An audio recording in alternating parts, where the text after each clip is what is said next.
Dalawang unit from Lonex. Ito yung Pro 1 at saka yung RIS nila.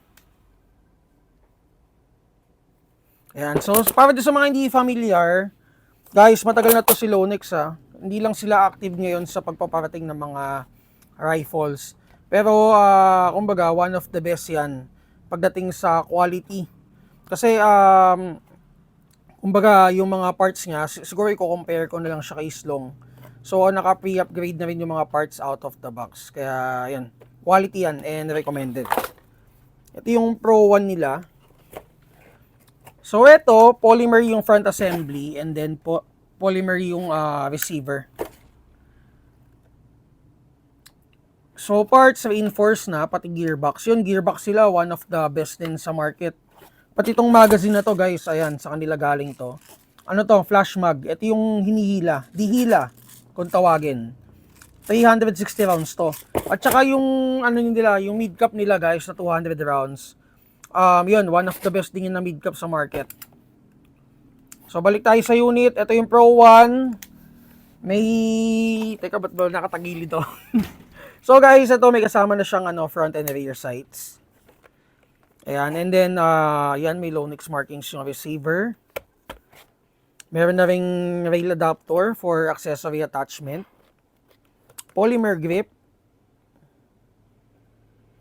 And then may butterfly swivel na rin siya for sling attachment. Naka-crane stock version 1. Naka-rotary type chamber. And then yun nga, nabanggit ko kanina na yung parts nga is naka-reinforce na rin out of the box. So naka-pre-upgrade na siya. Siguro kung magpapalit kayo ng spring, okay lang hanggang 160, ganun. So ito yung Pro 1. And then, ito naman yung RIS nila.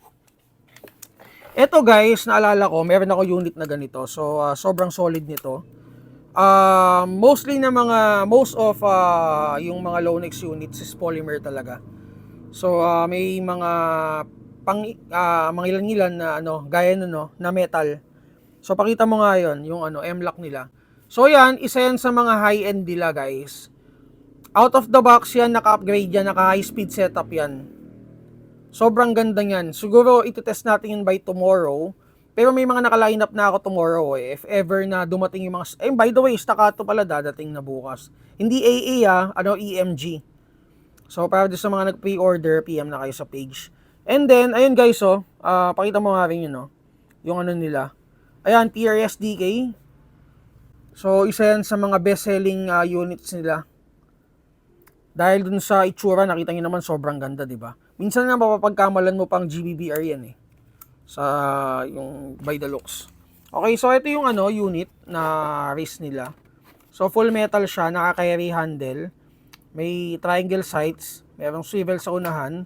And then front assembly niya, siguro mga nasa around mga 15 inches. And then may rail covers na rin, ayan, kabilaan yan.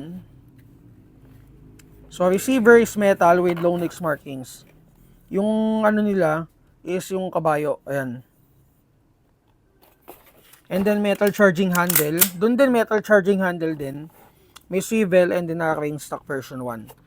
Ito naman guys, yung kasama magazine nito ay sa 360 rounds din na na flash magazine. Dihila. Ito 'yan Ayan. Hindi ko na hilahin kasi sinagad na namin So, hilahin mo yan madaming beses, siguro mga around mga 25 na hatak. And then, yung 360 rounds na yun, mauubos niya na yun. Hindi mo na kailangan ulit tumatak. Hindi mo na ulit kailangan kumamot. So, dire-diretso na yun. Ganun kaganda to. And guys, ito si Lonex yung parang pinakaunang naglabas ng mga dihila magazines. Way back 2019 yata, 2018. So, grabe. Sobrang daming Lonex units nun. Hindi ko lang alam, hindi ko lang sure kung bakit ngayon medyo hindi sila active sa pagpaparating. Right after nung pandemic. Hindi ko na sure kung Pero sa mga parts, ayun, madami pa ring Lonex parts sa market. Sige, test natin to.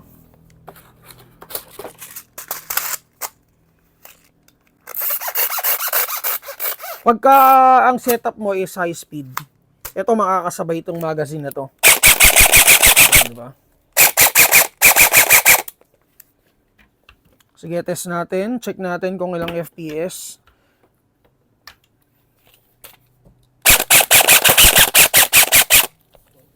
Ayan, 450, ang taas din, di ba?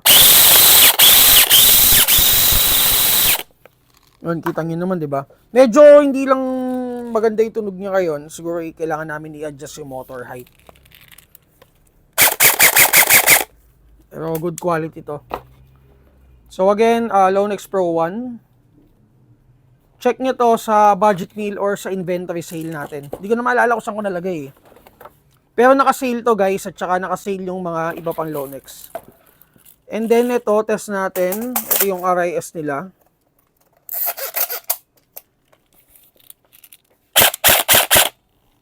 Ito medyo mababa, sa 400.